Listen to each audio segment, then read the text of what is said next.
Hai, Assalamualaikum teman-teman semua. Selamat datang di kelas hari ini.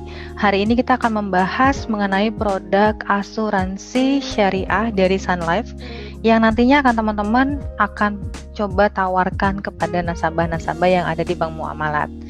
Nama produknya adalah Asuransi Salam Hijrah Investa atau biasanya kita singkat menjadi ASY ya. Jadi ingat, nama produknya adalah ASY atau kepanjangannya Asuransi Salam Hijrah Investa. Untuk detail materinya, teman-teman bisa langsung baca dari materi yang sebelumnya sudah diberikan berupa handbook atau materi training yang sudah diberikan kepada teman-teman. Saat ini saya hanya akan menjelaskan poin-poin utamanya saja yang harus teman-teman pahami mengenai Asuransi Salam Hijrah Investa ini. Nah, pada sesi ini saya akan menjelaskan mengenai kontribusi dan skema dana kontribusi nasabah yang nantinya akan disetorkan kepada Sun Life. Kemana aja sih dana ini nantinya akan dialokasikan? Oke, saya akan masuk kepada kontribusi dulu ya. Baik teman-teman IAS, sebagai pengingat bahwa Asuransi Salam Hijrah Investa ini adalah merupakan produk asuransi berbasis syariah, di mana jenis produknya adalah unit link ya. Jadi di dalamnya termasuk investasi dan juga proteksi. Jangan lupa juga bahwa di dalamnya ada yang namanya wakaf, di mana wakaf ini nanti bisa dipilih sebagai fitur pelengkap di dalam produk Asuransi Salam Hijrah Investa. Nah, sehingga produk Asuransi Salam Hijrah Investa ini bisa digunakan buat nasabah sebagai solusi produk asuransi halal yang juga investasinya untuk investasi dunia dan juga investasi akhirat. Insya Allah berkah buat nasabah dan berkah juga ya buat teman-teman IAS.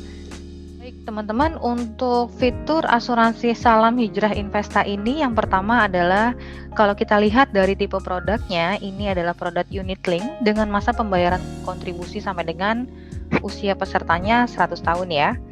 Dan jenis asuransinya asuransi dasar, di mana maksudnya bahwa asuransi ini nanti bisa dilengkapi dengan beberapa fitur asuransi tambahan yang akan saya jelaskan berikutnya.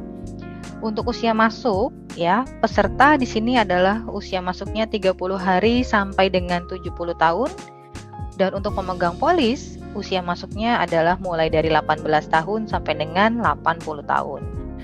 Untuk mata uangnya pembayarannya dalam bentuk rupiah dan proteksi nasabah atau proteksi peserta itu sampai dengan peserta berusia 100 tahun. Jadi perlindungannya sangat panjang, seumur hidup gitu ya bisa disebut.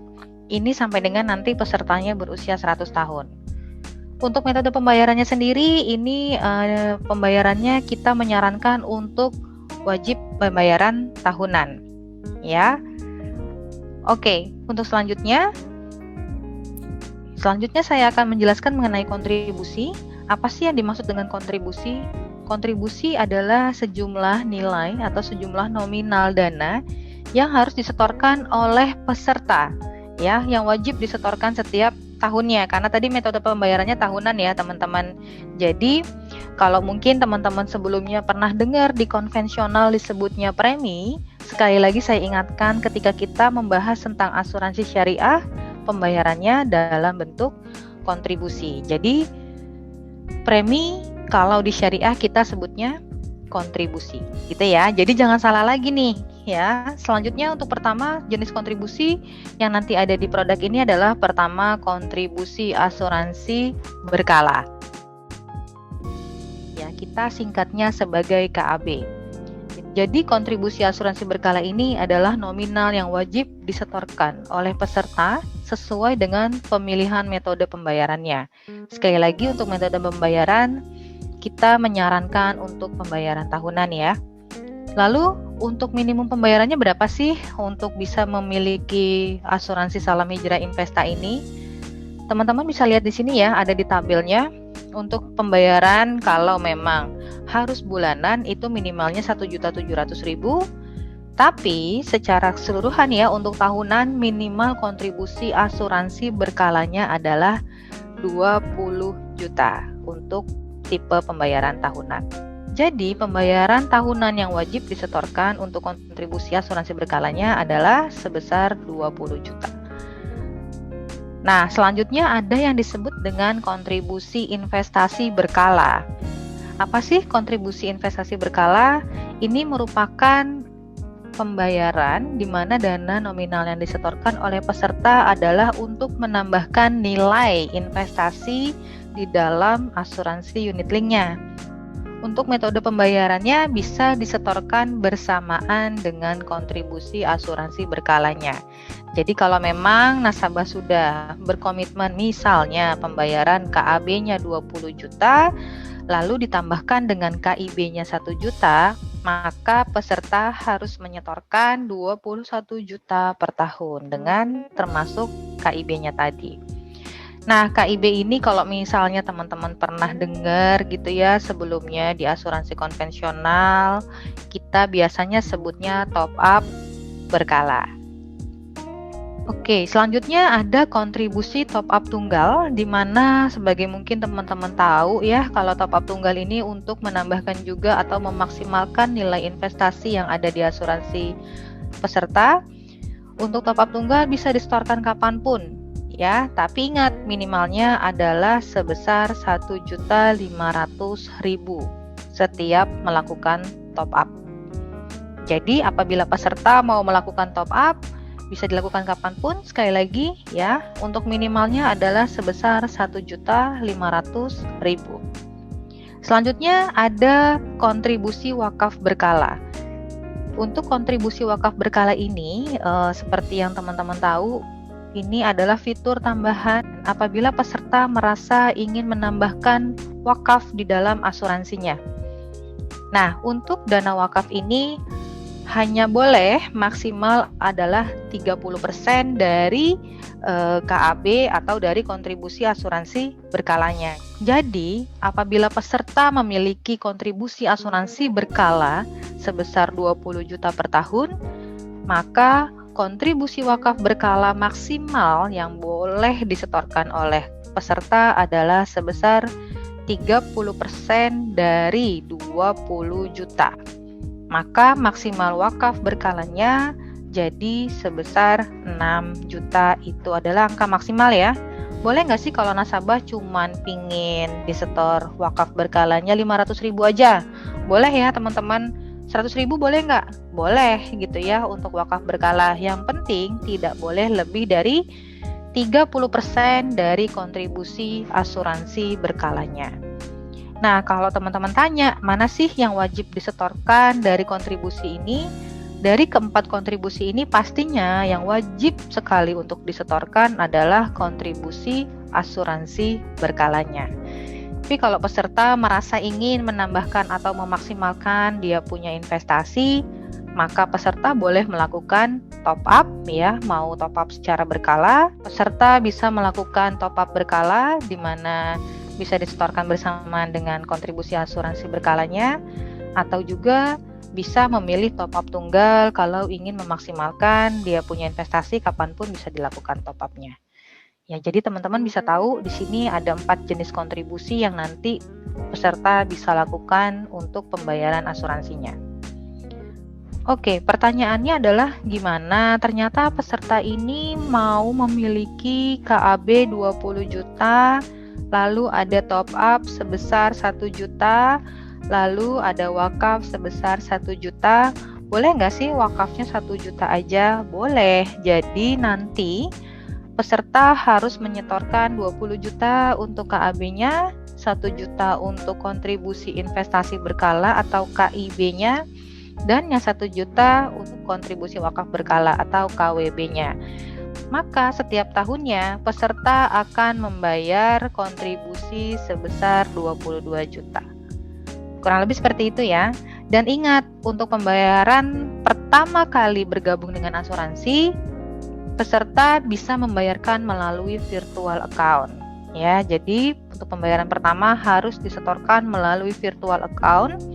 Lalu untuk pembayaran tahun kedua dan seterusnya, maka peserta akan langsung didebit pembayarannya dari rekening bank muamalatnya. Ingat ya, harus didebit langsung dari rekening bank muamalatnya, tidak bisa dari bank lain ya kalau teman-teman ada yang bertanya. Baik, selanjutnya adalah pembayaran kontribusi. Untuk produk asuransi salam hijrah investa ini peserta wajib ya. Peserta wajib membayar kontribusi selama 5 tahun. Boleh nggak nanti tahun ketiga istirahat membayar dulu? Tidak boleh ya. Jadi benar-benar harus dibayarkan berturut-turut selama 5 tahun. Tapi kan setelah membayar asuransi sudah terbentuk nih untuk investasinya. Bisa dong didebit untuk biaya-biaya bulanannya dari investasi. Sehingga apabila misalnya peserta tidak membayar di tahun ketiga atau keempat, harusnya bisa dong. Ingat ya teman-teman, jawabannya adalah tidak bisa. Intinya dalam periode komitmen, peserta harus rutin membayar selama 5 tahun. Walaupun peserta memiliki dana investasi yang cukup untuk debit biaya asuransi setiap bulannya. Nah, kalau setelah lewat dari 5 tahun, boleh nggak nasabah cuti premi atau istirahat tidak membayar dulu gitu ya istilahnya? Boleh ya, setelah pembayaran tahun kelima, nah mulai tahun ke-6, nasabah boleh mengajukan cuti premi ya. Istirahat dulu gitu ya teman-teman, tidak membayar. Tapi bukan berarti tidak setor lagi ya, hanya break untuk tidak membayar dulu. Selama dana investasinya cukup untuk membayar biaya-biaya asuransi setiap bulannya, maka cuti preminya bisa dilakukan. Kurang lebih seperti itu ya. Jadi ingat, pembayarannya harus disetorkan selama periode komitmen adalah 5 tahun. Nah, berikutnya saya akan lanjut untuk minimal berapa sih santunan asuransi yang diperbolehkan untuk produk asuransi salam hijrah investa ini. Untuk santunan asuransi atau biasanya mungkin teman-teman tahu dengan istilah uang pertanggungan. Ingat ya, sekarang kita sudah masuk pada produk asuransi syariah sehingga uang pertanggungan itu kita kenal sebagai santunan asuransi. Untuk santunan asuransi, produk asuransi salam hijrah investa ini adalah minimal 5 kali dari kontribusi asuransi dasarnya. Jadi kalau tadi contohnya KAB-nya 20 juta, maka paling minim untuk santunan asuransi yang bisa diberikan adalah 5 kali dari 20 jutanya. Ya, itu paling minim. Nah, tapi kalau kita lihat maksimumnya berapa ya? Bisa ditentukan untuk santunan asuransi. Teman-teman bisa lihat aja dari tabel usianya. Jadi kalau kita lihat contoh umur peserta 0 sampai 5 tahun, maka maksimal KAB-nya bisa mencapai 200 kali ya. Kita bandingkan dengan nasabah yang berusia masuknya adalah 66 sampai 70 tahun, maksimal KAB-nya hanya bisa menyentuh di angka 10 kali dari kontribusi asuransi berkalanya. Tapi teman-teman sebenarnya nggak usah khawatir, nanti ketika teman-teman membuat ilustrasi pada aplikasi SunSmart, aplikasinya kan sudah smart ya, sudah pintar, dia akan memberikan batasan-batasan untuk santunan asuransi. Apabila angkanya tidak sesuai, maka akan tertolak secara otomatis di SunSmart-nya. Oke?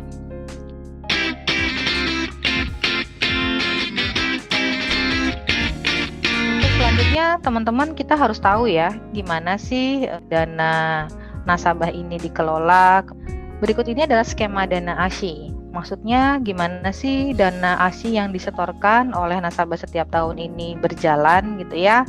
Kita berangkat dulu namanya dari kontribusi tahunan. Oke, kontribusi tahunan ini adalah jumlah nominal yang akan disetorkan oleh peserta ya setiap tahunnya untuk membayarkan asuransinya. Mari kita lihat untuk yang pertama. Contoh, misal di sini saya masukkan catatan ya biar teman-teman bisa melihat. Baik, teman-teman kita lihat sebagai contoh, peserta akan menyetorkan 31 juta setiap tahunnya ke dalam asuransi salam hijrah investa. Di mana 31 juta ini terdiri dari KAB-nya 20 juta. Kemudian ada KIB, di mana KIB tadi sudah dijelaskan ya, top up berkalanya sebesar 10 juta. Kemudian alhamdulillahnya peserta juga memasukkan wakaf sebesar 1 juta. Ya, kalau kita hitung 20 juta ditambah 10 juta ditambah 1 juta, maka total kontribusinya 31 juta. Baik, Sekarang kemana nih dana-dana ini dialirkan gitu ya? Baik, kita lihat dari 31 juta ini tadi sudah terbagi 3 ya. KAB-nya 20 juta, KIB-nya 10 juta, kemudian KWB-nya sebesar 1 juta. Nah, sekarang kita lihat di bawahnya, di sini sudah ada dibagi beberapa pos ya. Yang pertama, pos KWB. Kalau teman-teman lihat di sini sebutannya jika ada. Artinya sebenarnya untuk KWB ini tidak wajib. Kemudian sebelah kanannya ada KAB ya. Lalu ada KIB. Dan yang paling pojok kanan ini ada KTT.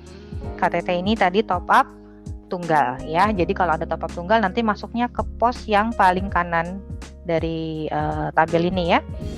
Baik, kemudian tadi saya kembali lagi, berencana nasabah akan setorkan 31 juta setiap tahunnya, di mana 20 juta KAB, 10 jutanya KIB, dan 1 jutanya KWB. Maka ketika dana masuk ke dalam rekeningnya Sun Life, maka dana akan otomatis terbagi menjadi 3. Yang pertama KWB, karena tadi nasabah ada menyetorkan KWB sebesar 1 juta, maka di tahun pertama dana 1 jutanya akan langsung masuk ke pos KWB atau kontribusi wakaf berkala. Nah, dana yang 1 juta diterima oleh Sun Life ya, itu akan langsung diarahkan atau langsung ditransfer kepada nazir. Ya, nazir di sini adalah Baitul Mal Muamalat ya, teman-teman. Jadi, dana nasabah itu tidak dikelola atau tidak dimasukkan dalam investasi unit linknya peserta. Jadi dana 1 juta langsung masuk ke Baitul Mal Muamalat tanpa ada potongan, tanpa ada biaya apapun, 100% langsung disalurkan ke Baitul Mal Muamalat atau kita sebutnya BMM. Ya, jadi teman-teman sudah lihat ya, dari 31 juta yang 1 juta sudah dimasukkan ke BMM. Jadi tinggal masih ada dana sebesar 30 juta. Nah, 30 juta kemudian kita masukkan ke pos berikutnya di KAB. Maka di tahun pertama dana yang masuk ke KAB akan langsung dipotong sebesar 60% dari KAB-nya. Untuk apa? Untuk biaya akuisisi.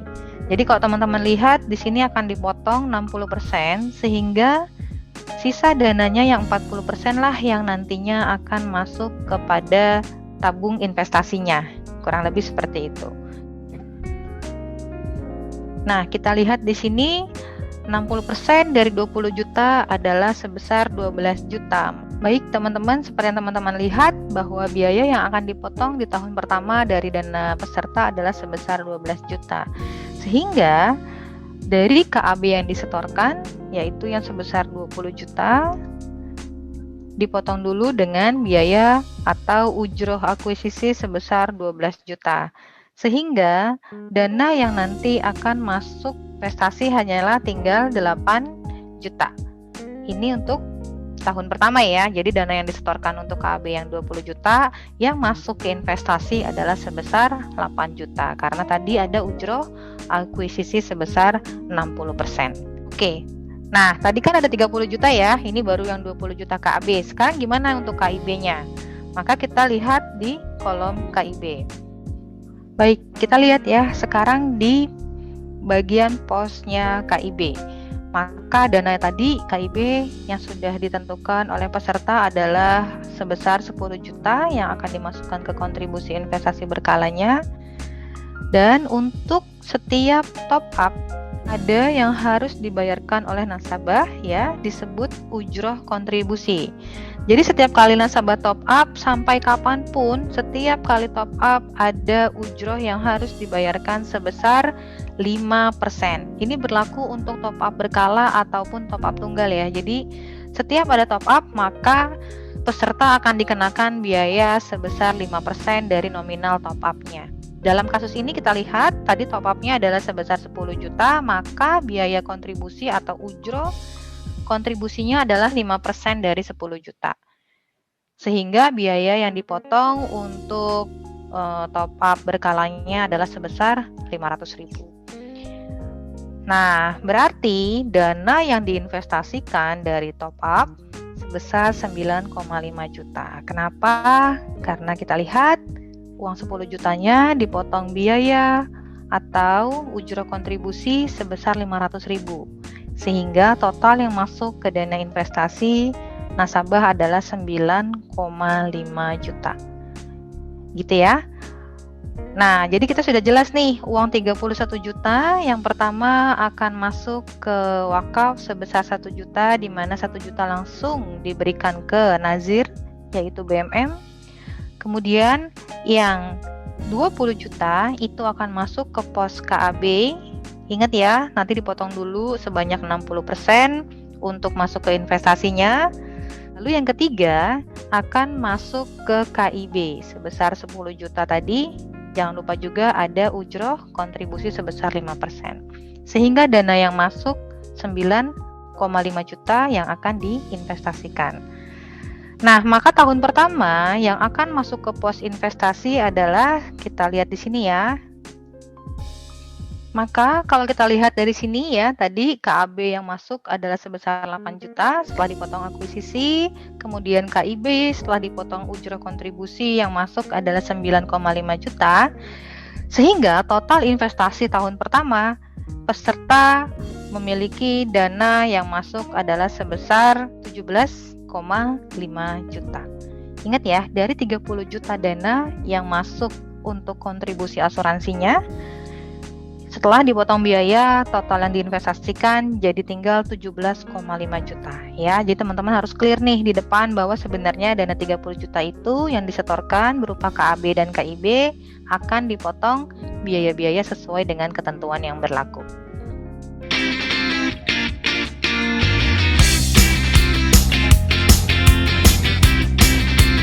Tahun kedua itu ada biaya yang berbeda, namanya adalah ujroh kontribusi berkala. Ingat, yang tahun pertama kita sebutnya ujroh akuisisi, di mana di tahun pertama biayanya langsung dipotong sebesar 60% sekaligus di depan. Sementara kalau teman-teman lihat di sini, ujroh kontribusi berkala ini baru akan dikenakan di tahun kedua.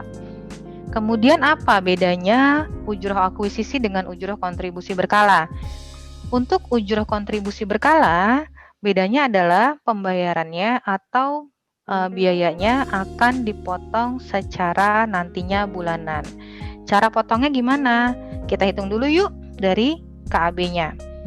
Baik, teman-teman kita lihat ya, di tahun kedua jumlah KAB tetap ya 20 juta karena setiap tahunnya yang akan masuk kontribusi adalah tadi 31 juta. Untuk 31 juta terbagi lagi, ingat tahun kedua dia akan masuk ke wakaf ya, langsung juga seperti tahun pertama. Di sini akan langsung disetorkan 1 juta kepada BMM. Jadi yang 31 juta, 1 juta langsung cus masuk ke nazir tanpa dikelola oleh Sun Life ya. Lalu yang kedua kita lihat di kolom KAB atau di pos KAB ya. Nah, sama seperti tahun pertama, tahun kedua pun yang masuk di pos KAB pun sebesar 20 juta. Yang berbeda adalah biayanya ya. Nah, tadi seperti kita lihat, mulai tahun kedua, biayanya disebut dengan ujroh kontribusi berkala. Gimana cara menghitungnya? Cara menghitungnya adalah kita masukkan dulu 40% sebagai ujroh berkalanya, kemudian dikalikan dengan KAB-nya. Maka didapatlah angka sebesar 8 juta untuk ujroh kontribusi berkalanya. Nah, bedanya untuk ujroh ini ya, dari yang 8 juta kita bagi dulu menjadi 12 bulan. Nah, kita hitung ya, 8 juta dibagi 12 bulan. Yaitu sebesar kurang lebih ya, kita bulatkan ke atas itu 670.000 per bulan. Ya, ingat biaya ini nanti akan dipotongnya secara bulanan sesuai dengan yang sudah kita hitung tadi. Jadi, yang akan masuk ke investasi nasabah adalah 20 juta dikurangi dengan biaya bulan pertamanya 670.000 per bulan. Ya, jadi bulan pertama dipotong 670, kemudian dipotong lagi di bulan berikutnya 670.000 dan seterusnya sampai dengan 1 tahun. Jadi perbedaannya dengan akuisisi adalah kalau akuisisi langsung potong dananya besar di depan gitu ya, 60%. Kalau untuk yang ujroh kontribusi berkala dikalikan dulu dengan biayanya selama 1 tahun berapa, setelah itu baru dibagi 12 bulan. Sehingga ada potensi investasi yang lebih besar untuk peserta nantinya dikelola di dana investasi dibandingkan dengan metode pembayaran biaya atau ujroh akuisisi di tahun pertama. Maka dari dana 20 juta yang masuk di KAB peserta di tahun kedua, setelah dipotong biaya di bulan pertama ya, maka dana investasi yang akan masuk besar 20 juta dikurangi 670.000 sehingga pada tahun kedua dana investasi peserta yang akan masuk di bulan pertama adalah 19,3 juta. Jadi kalau kita bandingkan dengan yang sebelumnya ya teman-teman, di tahun pertama dia hanya langsung dipotong semuanya di awal dengan nominal yang lumayan besar untuk ujroh akuisisi. Sementara untuk tahun kedua ini peserta masih bisa memaksimalkan investasinya. Kita bisa lihat ya di bulan pertama dia masih bisa memasukkan dana investasi sebesar 19,3 juta. Perkiraannya seperti itu. Nah, nanti 670.000 bulan kedua akan dipotong lagi, bulan ketiga dan seterusnya akan dipotong lagi dari nilai investasinya si peserta. Oke. Lalu bagaimana dengan KIB-nya? Untuk KIB akan dilakukan persis seperti dengan pembayaran kontribusi tahun pertama ya. Jadi di tahun kedua pun akan ada biaya sebesar 5% dari 10 juta. Sehingga dana investasi peserta dari KIB di tahun kedua pun angkanya tetap sama di 9,5 juta. Jadi kalau kita totalkan angkanya untuk investasi, saya pergi ke investasi ya, kita lihat. Ini kan tadi tahun pertama ya teman-teman. Maka kita lihat di tahun kedua pada bulan pertama KAB yang masuk ke investasi adalah sebesar 9,3 juta. Kemudian untuk KIB-nya tetap di angka 9,5 juta. Maka untuk tahun kedua, potensi investasi peserta adalah sebesar 28,8 juta. Jadi, teman-teman bisa lihat ya, potensinya jauh lebih besar di tahun kedua karena untuk ujroh kontribusi berkala dipotongnya biayanya secara bulanan sehingga peserta masih punya potensi untuk berinvestasi mengembangkan dananya dulu sebelum nanti dipotong lagi secara bulanan.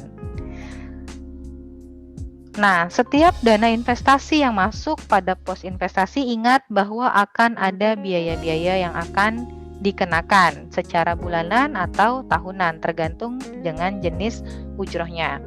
Yang pertama adalah iuran asuransi di mana besarannya itu mengikuti tergantung dengan usia peserta, tergantung juga dengan jenis kelamin dan juga jumlah santunan asuransi yang ditentukan di awal. Lalu yang kedua ada namanya iuran asuransi tambahan. Di sini apabila peserta menambahkan manfaat tambahan yang bisa dipilih ya. Kebetulan di dalam produk asuransi Salam Hijrah Investa ini ada 9 asuransi tambahan pelengkap yang bisa dipilih sebagai pelengkap asuransi dasarnya. Semakin lengkap atau semakin banyak asuransi tambahan yang dipilih, maka ini akan mempengaruhi iuran asuransi tambahannya. Ini pun akan dikenakan setiap bulan berdasarkan usia, jenis kelamin, dan juga dengan jumlah atau fasilitas manfaat yang dipilih ya. Kemudian ada ujroh administrasi dan ada juga ujroh manajemen tahunan di mana ini dana pengelolaan investasinya nanti akan dipotong dari situ. Kemudian juga ada ujroh lain-lain. Nah, setelah dipotong semua ujroh ini barulah ada yang disebut dengan nilai investasi atau net active value. Itu adalah nilai investasi setelah dikurangi biaya-biaya tadi. Kurang lebih seperti itu untuk skema dana asuransi Salam Hijrah Investa. Apabila ada pertanyaan, jangan lupa harus langsung nanya, wajib nanya banget ya, harus banget nanya ke trainer PIC-nya. Siapapun trainernya teman-teman, silakan japri, tanyakan mengenai hal ini. Atau kalau teman-teman adalah peserta starter course atau masih pemula, teman-teman memiliki yang namanya handbook, di mana di handbook tersebut teman-teman bisa lihat ada link untuk tanya trainer. Ya, silakan apapun yang teman-teman mau tanyakan, drop semua pertanyaannya di situ. Nanti trainernya teman-teman yang akan menjawab. Oke, terima kasih atas waktunya. Sampai bertemu lagi pada sesi berikutnya. Assalamualaikum warahmatullahi wabarakatuh. Selamat beraktivitas kembali.